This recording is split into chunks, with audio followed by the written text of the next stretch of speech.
On Tuesday, May 7th, the price opened with a big gap down, open with one red candle, goes down, goes up, go down with three red candle, three red candle followed with one green candle.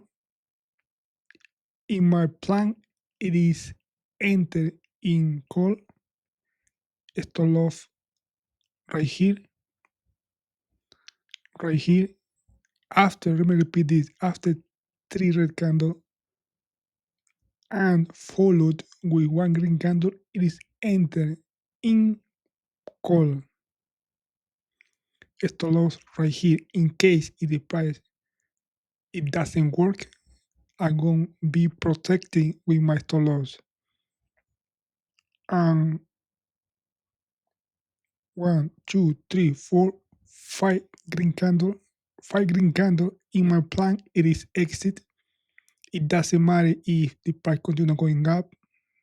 I'm gonna take profit right here between four or five green candle. For me, it is enough to take profit with this big, big solid green candle exit.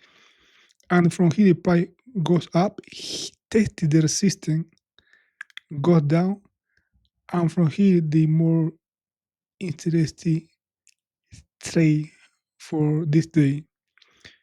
Every time when you see a big green solid candle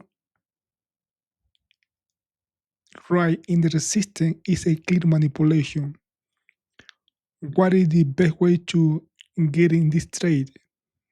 Okay, the best way to get in this trade it is with the first red candle stop off right here because if the price goes against us, we won't protect we won't be protected with our stop loss.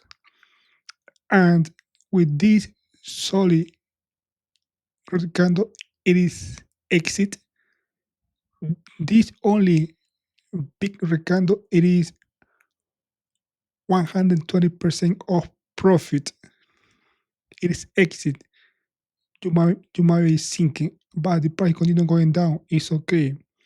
Always, always, always take profit because from here we don't know what the price gonna do. For that reason, take profit.